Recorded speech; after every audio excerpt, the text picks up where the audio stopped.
este 2023. Pero queremos contarles también quiénes nos van a acompañar en breve. Estará con nosotros el ministro de Economía, Pablo Arosemena, a propósito de que el día de ayer hicieron la presentación de este plan de inversiones para el 2023, donde, decía el ministro, se fortalecerán los rubros para la inversión dentro de ámbitos como salud, educación, seguridad y obra pública. Estará con nosotros también Ricardo Vanegas, asambleísta de Pachacutic, movimiento que había anunciado tomará una posición en el transcurso del día luego de lo que resolverá la CONAIE en su sesión, en su consejo ampliado previsto para hoy. También él es el integrante del Frente Parlamentario Anticorrupción, que ayer hizo público un informe relacionado con lo que una investigación denominó el caso Encuentro en la Fiscalía y que en ese frente parlamentario se denomina caso León de Troya, la presunta vinculación de privados con la mafia albanesa. ¿Salpicaría, y esto es pregunta, a funcionarios del gobierno nacional? Lo conversaremos con Ricardo Vanegas, asambleísta de Pachacutic. Empezamos de inmediato con el desarrollo de la información.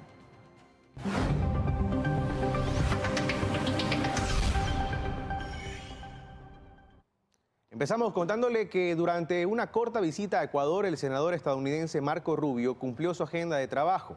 El presidente de la República, Guillermo Lasso, recibió a la autoridad para analizar estrategias de seguridad ciudadana y enfrentar al crimen organizado y al narcotráfico. Así lo informó el ministro de Gobierno, Henry Cucalón.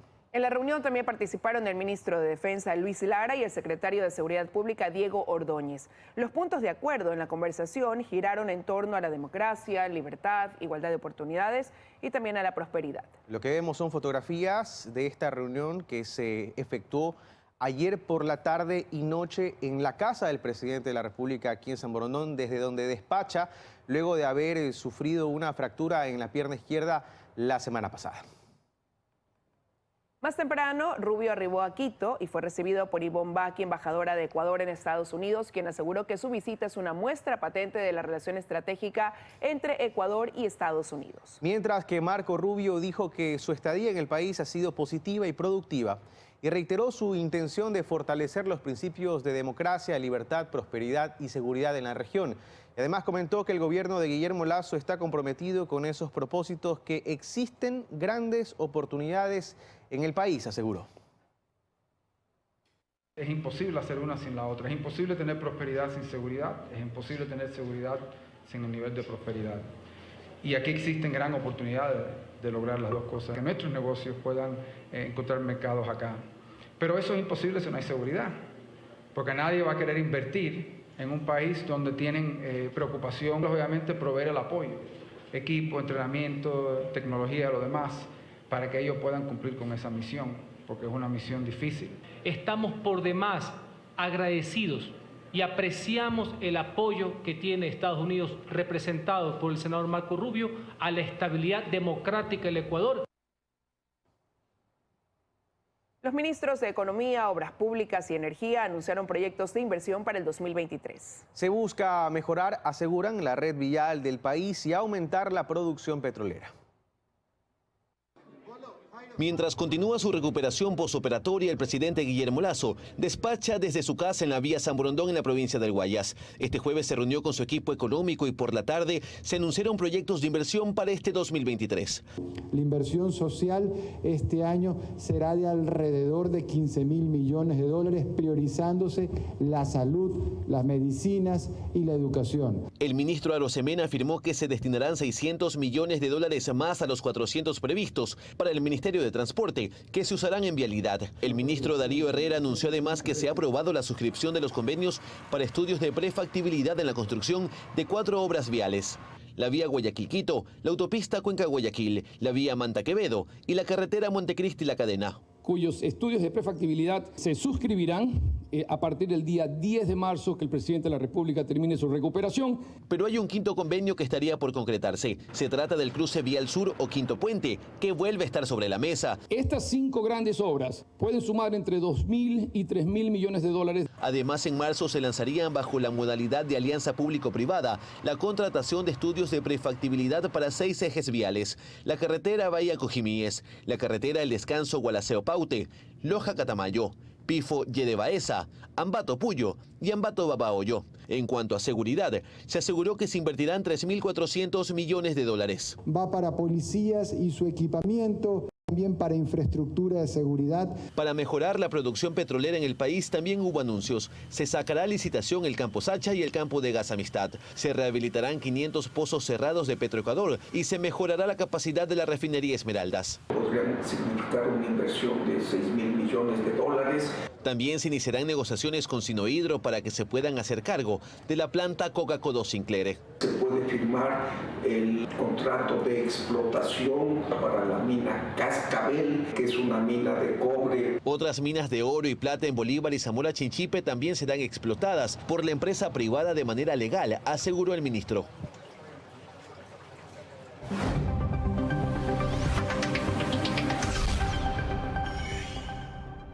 Seguimos informando. El cumplimiento de los acuerdos alcanzados entre el gobierno y el sector indígena se convirtió en un factor de división para las organizaciones sociales. Mientras unos anuncian medidas de hecho, otros se reúnen con el gobierno e informan su respaldo.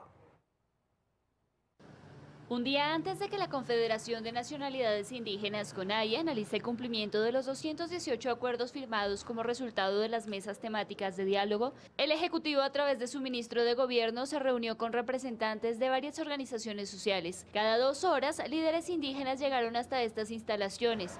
Para ellos es una muestra de respaldo a la democracia. Nosotros queremos trabajar, nos hemos cansado de esos chantajes que movilizan en beneficio del pueblo. ¿En beneficio del pueblo? ¿En beneficio de quiénes? No vamos a permitir que nuestro gobierno o nuestro país siga un caos. Aseguran que la CONAIE no lo representa y no apoyarán las disposiciones que se tomen este viernes.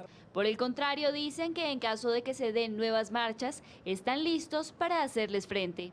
Si ISA saca su grupo, nosotros también vamos a sacar nuestro grupo, que vamos a defender la democracia. Y mientras estas organizaciones respaldan al gobierno, quienes lideraron las mesas temáticas de diálogo anuncian que abandonarán el proceso de seguimiento. Porque estamos cansados de estar sentados sin ninguna respuesta de parte del gobierno nacional. No significa que no le vamos a exigir.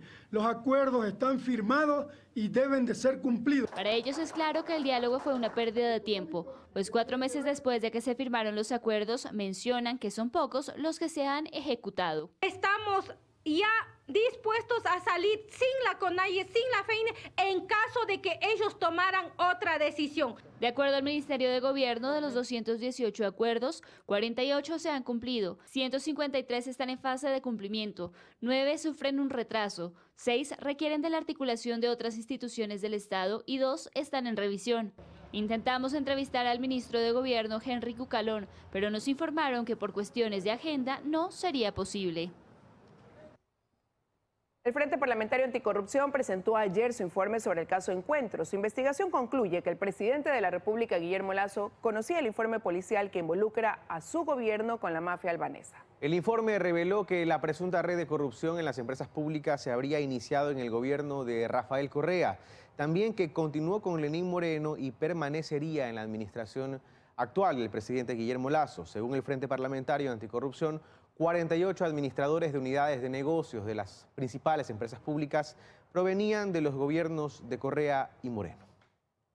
7:10 de la mañana y mediante un comunicado la Policía Nacional aclara que la institución colabora con los operadores y administradores de justicia, mas no tiene la facultad de disponer el cierre o la continuidad de una investigación. Asegura además que los uniformados no son sujetos de control político y no han acudido de forma voluntaria a las comparecencias debido a que los informes han sido distorsionados. Finalmente, en este comunicado, la policía rechaza el ataque mediático en redes sociales que busca, dicen, desprestigiar a la institución. A propósito de la investigación denominada León de Troya, donde se adjunta un informe policial que, a decir de la Fiscalía, no es el mismo que manejan ellos y que aportaría nueva información a esta investigación que se ventila en la Asamblea Nacional. Ahí está el pronunciamiento de la policía. Y León de Troya, denominada por el Frente Parlamentario Anticorrupción, caso Encuentro por la comisión que lo investiga dentro de la Asamblea. Seguimos con más información. El exministro del Interior, Patricio Carrillo, fue acusado de incumplir sus funciones en el caso del asesinato de María Belén Bernal y por su gestión durante el último paro nacional de junio de 2022. La Asamblea Nacional lo acusó de reprimir la protesta social y lo responsabilizó del femicidio que sucedió en la Escuela de la Policía en Quito. Ambos eventos ocurrieron en 2022. En la sesión de este jueves 23 de febrero de ayer, los legisladores censuraron al exministro con 105 votos a favor y 19 abstenciones. Con esto, pues no podrá ocupar un cargo público durante los siguientes 2 años.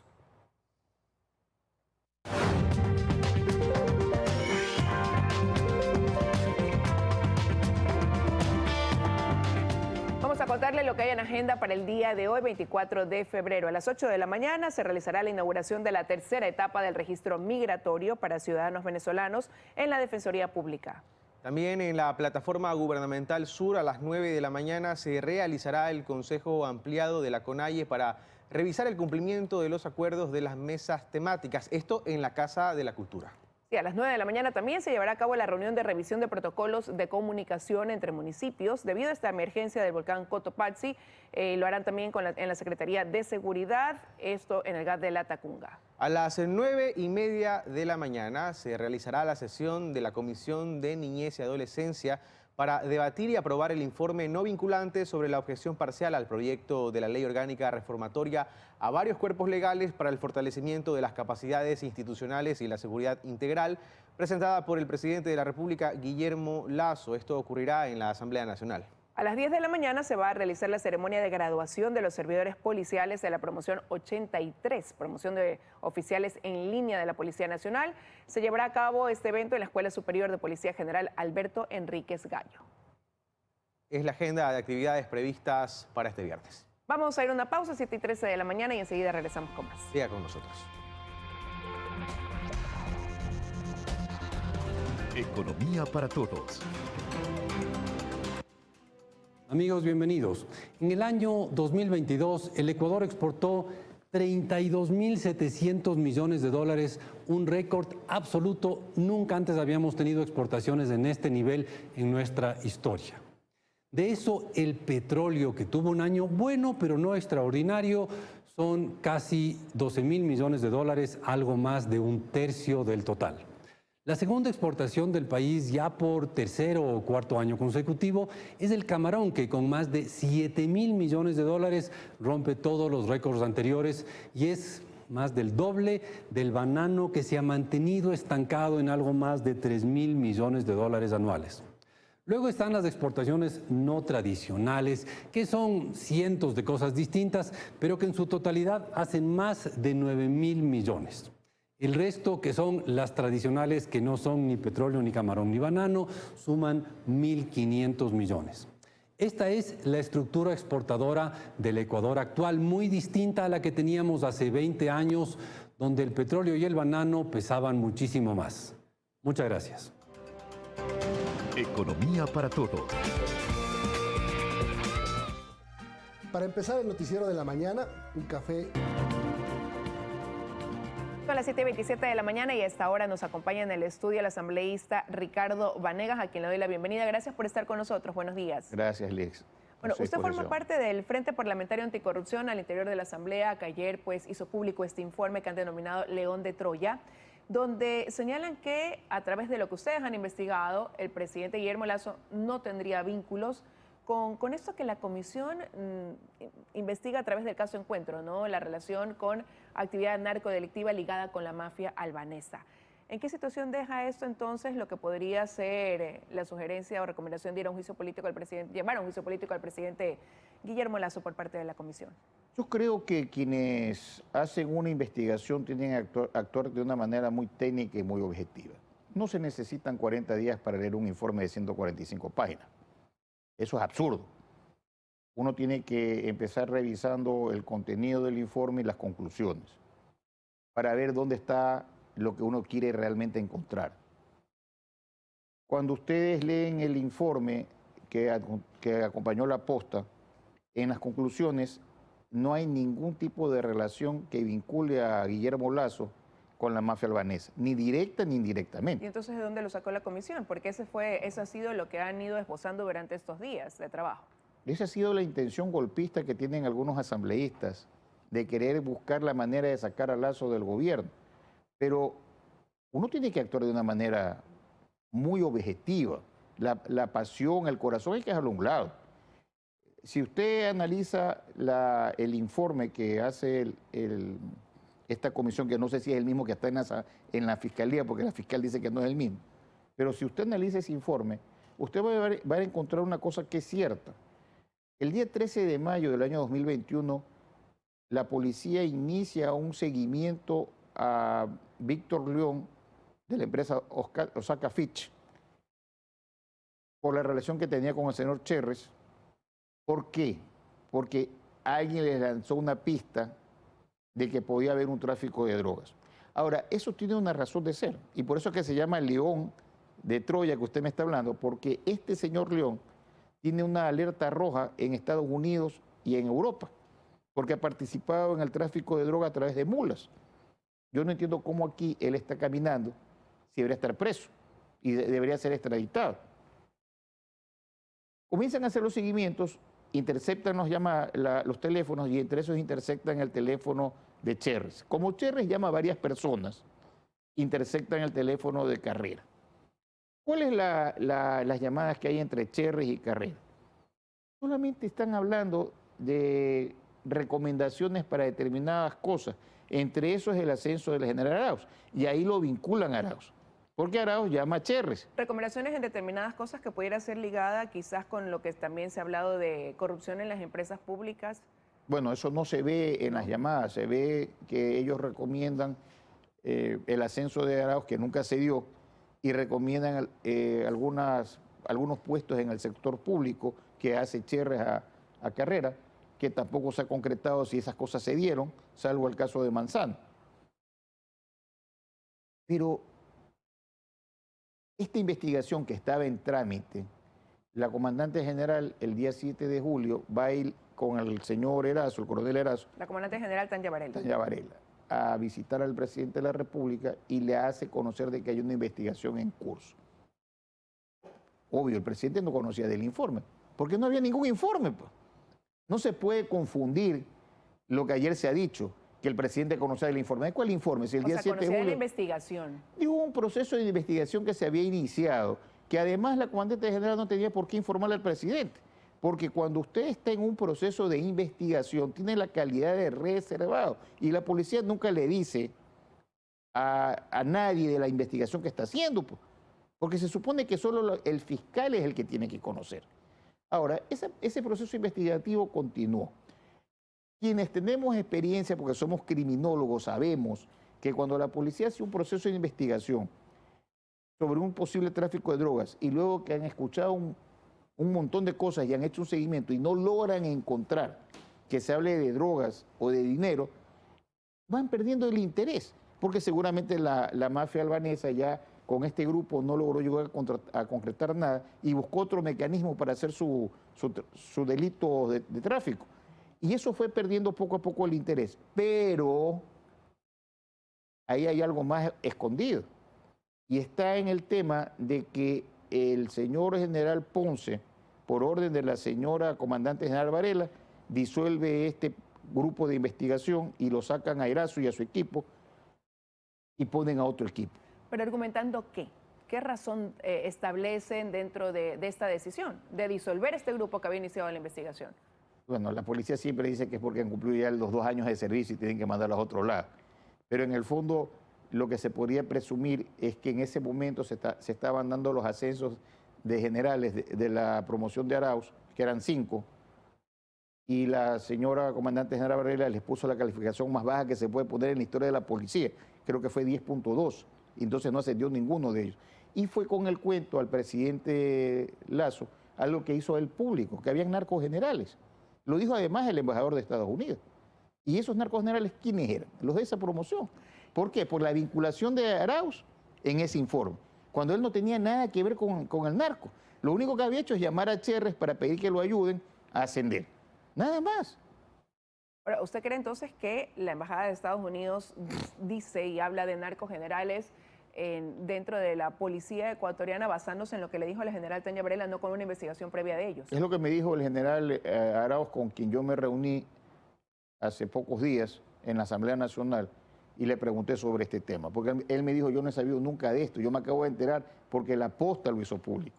Y yo no he tenido nunca ninguna vinculación con el narcotráfico y por eso es que yo pido que se aclare este tema. Y tiene toda la razón el general Arauz. Nadie puede ser vinculado porque en un proceso de investigación recibo una llamada y ya por recibir una llamada para pedir una cosa que a lo mejor no correspondía, pero que no tiene que ver nada con el narcotráfico, terminan vinculando a este general y a los otros 4 que ni siquiera aparecen en ese informe. ¿Con la finalidad de qué? De que los 5 generales se vayan a su casa y se pueda ascender a la siguiente promoción, entre los cuales se encontraba el esposo de la comandante general Varela. Pero se convirtió eso en la prioridad, dejando de lado un problema. En la prioridad de Varela. Dejando de lado un problema que también ya estaba en un tema de alerta, que era el ingreso de la denominada mafia albanesa dentro de la actividad narcodelictiva en el país. Bueno, eso tiene que responder la general Varela. Pero le quiero decir que en este informe no se ve el ingreso de la mafia albanesa con este grupo, porque si no, sería mucho más claro las conclusiones del informe y la investigación. Y lo que hay es un seguimiento, si usted no sé si ha revisado el informe, lo que hay es un seguimiento, pero hay unas personas que se reúnen en distintos lugares, tanto en Manta, en Guayaquil, como en San Borondón. Pero no se habla en esas reuniones, no se ve que se habla de tráfico de drogas, de dinero, nada de eso hay. Ahora, ayer en la presentación de este informe, el asambleísta Villavicencio decía 2 cosas. Una, que esto de aquí ya se venía, no es que data desde el gobierno de Guillermo Lasso, ¿no?, sino que ya venía de gobiernos anteriores, por un lado. Sí, es que el informe que nosotros hemos hecho habla de los vínculos de las estructuras criminales que se han formado desde la época del presidente Correa hasta el presidente Lasso. Y se están señalando varios casos concretos de cómo se ha venido operando estos grupos. Porque, mire, han cambiado los gobiernos, pero los que están vinculados a estos negocios no se han ido, son los mismos.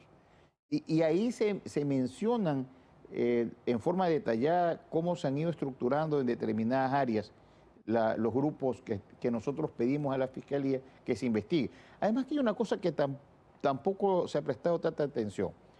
El Frente Parlamentario ya le advirtió a la fiscal y al Contralor, una vez que recibimos los 4.200 contratos que entregó el presidente Lasso después de la reunión que tuvimos nosotros con él, le advertimos que aquí habían grupos relacionados, ahí sí participa el señor Cherres y el albanés, que formaron varias compañías para hacer negocios y beneficiarse de las empresas eléctricas y de otros negocios del Estado. Y la Fiscalía inició ya una indagación previa. No es que va a iniciar una indagación previa con el informe que presente esta comisión que ha formado la Asamblea. Ya la inició, porque nosotros lo pedimos. Y este informe que hemos acompañado, que contiene, me parece que 89 páginas, lo estamos incluyendo en esa indagación previa que ya se inició. Y ahora la recomendación es que la Fiscalía más bien retome esa investigación en cuanto al por qué se disolvió ese grupo investigador en su momento bajo decían, pues bueno, bajo el conocimiento de quien era comandante general en esa época, la general Tania Varela.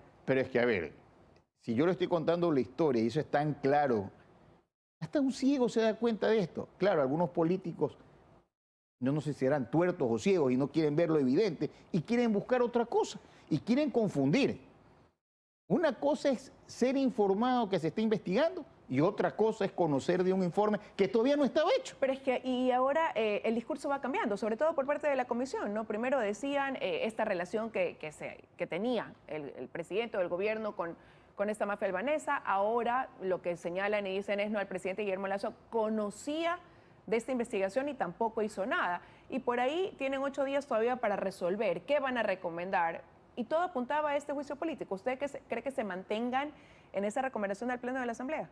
Pero es que, a ver, para poder hablar del juicio político al presidente, hay 3 causales en el artículo 129 y ninguna de las 3 causales se cumple.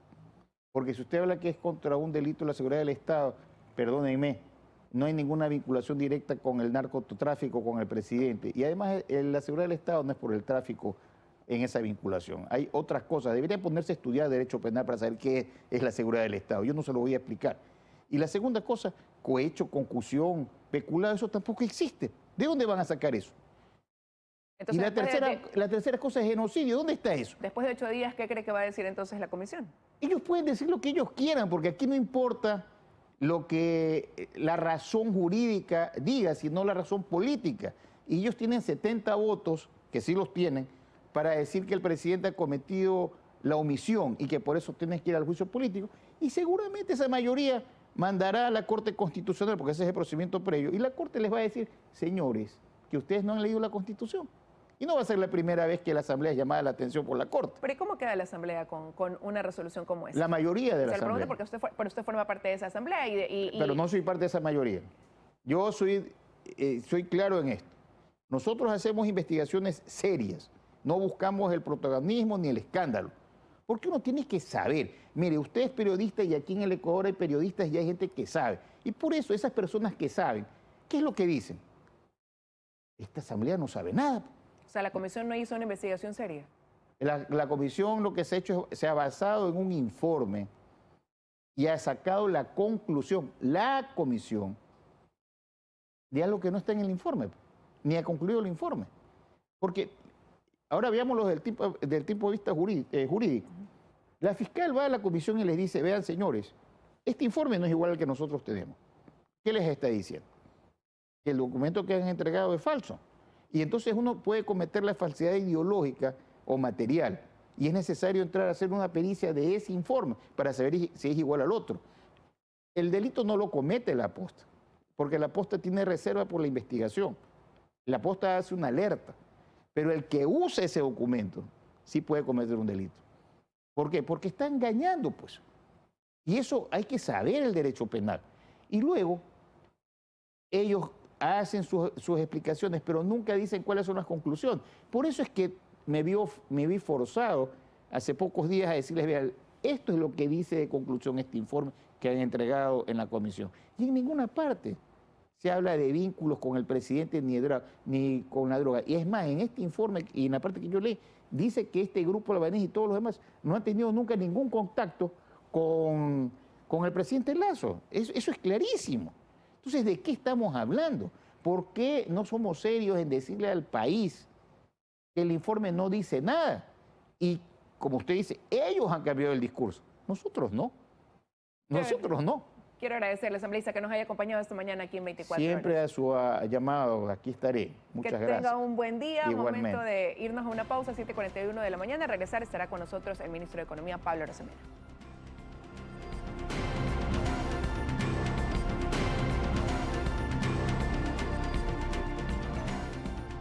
7:44 de la mañana, le doy la bienvenida en este espacio al ministro de Economía, Pablo Arosemena, que ya nos acompaña. Buenos días, gracias por estar con nosotros. Buenos días, Liz, gracias por la invitación. Un saludo muy cordial a todos tus seguidores y televidentes. Bueno, el día de ayer, después de mantener una reunión con el presidente Lasso, usted y el ministro de Transporte, Darío Herrera, hacen este anuncio del Plan de Inversiones 2023, bueno, también el ministro de Energía, donde da a conocer que casi 20.000 millones de dólares se van a destinar para obra social, obra pública y seguridad, ¿no?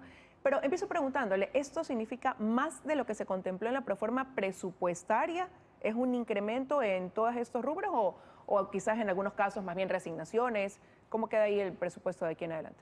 La visión del presidente de la República, Guillermo Lasso, es muy clara, es poner la mayor cantidad de recursos para el beneficio de toda la ciudadanía. Estamos aumentando la inversión para potenciar la reactivación. Estamos hablando específicamente de 3 tipos de inversiones. Aumentar la inversión social, aumentar la inversión en obra vial y aumentar la inversión en seguridad.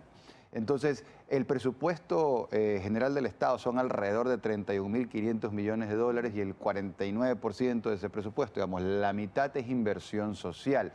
La inversión social son los presupuestos sectoriales destinados a salud, medicinas, doctores, médicos, todo el personal necesario es parte de ese presupuesto sectorial de seguridad social. Luego tenemos también la parte de educación, la parte de trabajo, la parte de vivienda y la parte de bienestar social, que son las transferencias monetarias. Por ejemplo, de ahí me quiero detener y dar unos cuantos números interesantes.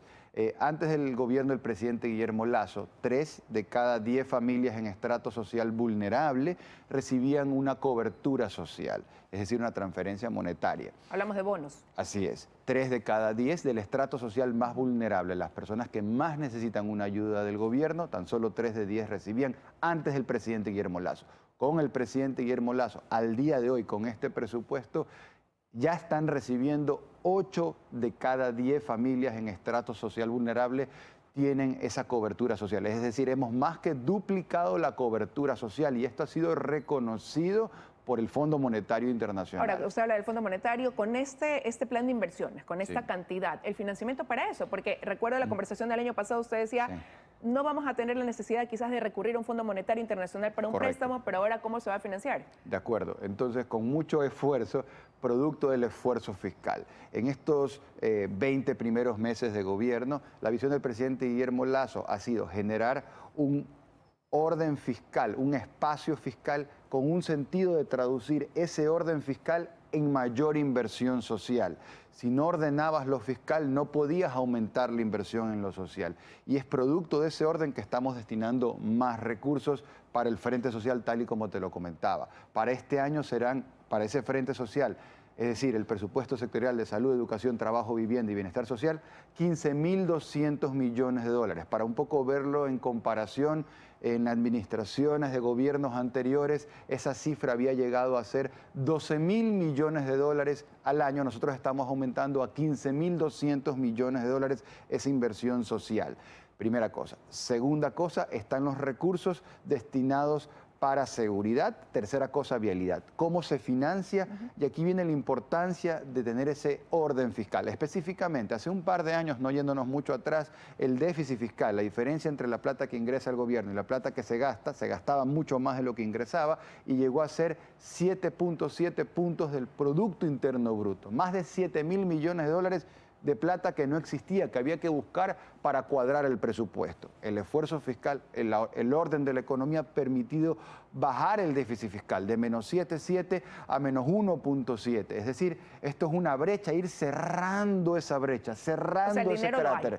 Entonces, esos recursos primero vienen de ese orden fiscal. Ese orden fiscal nos permite que el Fondo Monetario diga, el Ecuador en el año 2022 cierra con éxito, por primera vez en más de 2 décadas, un acuerdo económico con el Fondo Monetario. Y eso nos da un aval, que es lo que nos permite este año tener financiamiento multilateral, principalmente para poder financiar ¿Pero tocándole la puerta este también este año al Fondo Monetario Internacional? No necesariamente. Está la posibilidad abierta, pero no necesariamente requerimos recursos del FMI para financiar este programa financiero que tiene recursos de organismos multilaterales como la CAF, el BID, FLAR, Banco Mundial, Ministro, entre otros. Entre lo que se dice o lo que se ha hecho, ¿no? Usted dice, se puso la casa en orden en los temas macroeconómicos, se ha logrado este equilibrio fiscal, pero ese ciudadano, el 5 de febrero, más allá de quizás decirle no a esas preguntas de la consulta, fue un no a la gestión del gobierno.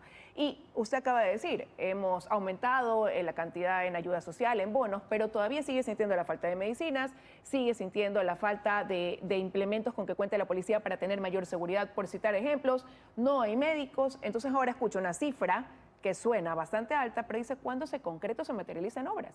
A ver, en la vida real las cosas no son todo existe o nada existe. En la vida real se va transitando y se va cerrando una grieta de problemas estructurales que tiene el Ecuador de toda la vida.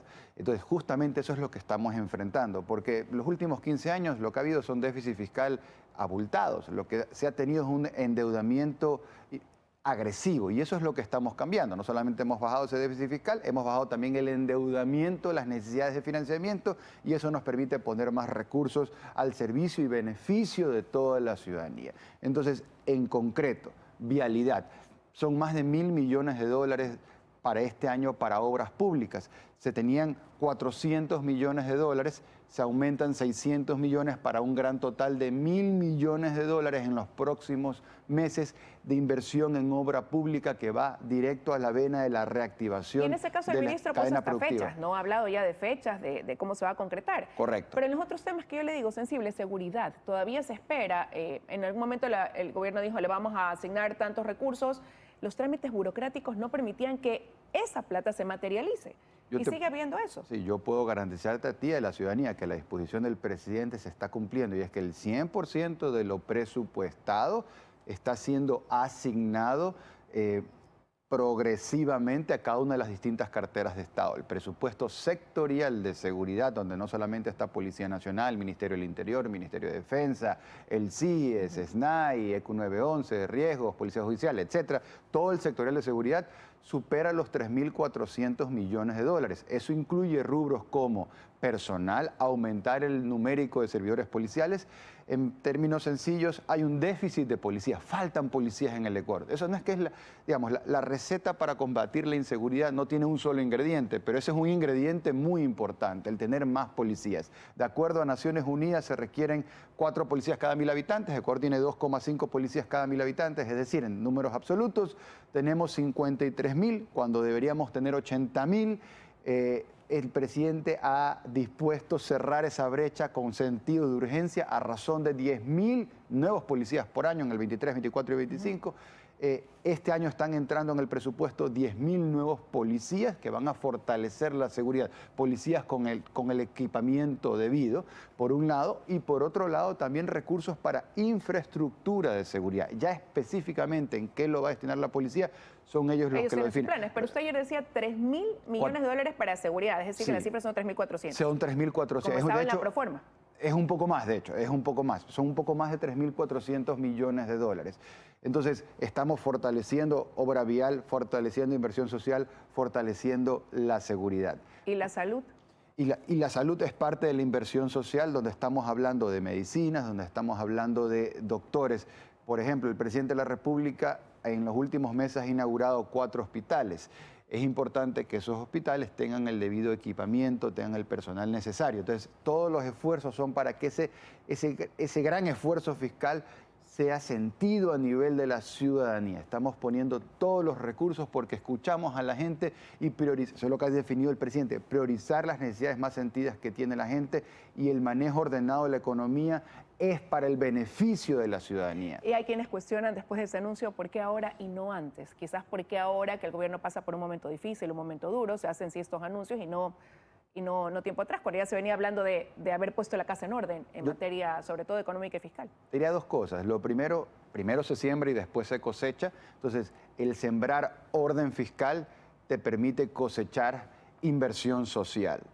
Lo primero. Y lo segundo, hay un gran sentido de urgencia, pero estamos ordenando cosas que todavía no están completamente ordenadas. El orden es como la higiene personal, es algo de todos los días, porque es muy fácil desordenarse, ¿no? Y digamos, la presión que hay de la gente que quiere que la despilfarra se reactive es muy fuerte, y nosotros hemos decidido frenar a raya esa despilfarra del pasado que causó todos los problemas que hoy estamos viviendo, porque la deuda pública total de más de 60.000 millones de dólares es la sumatoria de los déficits fiscales de los últimos 15 años del socialismo del siglo XXI. Entonces hubieron gobiernos antipatria que empezaron a repartir billetes, pero hay facturas que hoy se están pagando porque alguien sensato tenía que venir para ordenar la economía y utilizar ese orden como inversión social. Ministra, nos queda poco tiempo y no quiero dejar de preguntarle. Usted decía, el esfuerzo fiscal más el aval del 2022 que deja abierta la puerta a que puedan organismos internacionales brindar esa ayuda, es parte de lo que se prevé para este financiamiento, pero hoy les juegan contra quizás en ese sentido lo político, que ha aumentado un riesgo país, que crea incertidumbre fuera del país de lo que pueda pasar. 2 reflexiones, macro y micro. A nivel de macroeconomía, que tiene que ver el riesgo país, decirte, hoy los mercados valoran la certidumbre económica de la economía ordenada ecuatoriana, específicamente las reservas en el central, que no son ahorros del gobierno porque el gobierno no tiene plata ahorrada, son recursos de los depositantes, de la seguridad social y de los GATS, de los gobiernos autónomos descentralizados, juntas parroquiales, municipios, prefecturas, pero esos recursos que han sido restituidos, y todavía falta por restituirse más en el balance del central, eso es un símbolo de confianza a nivel internacional.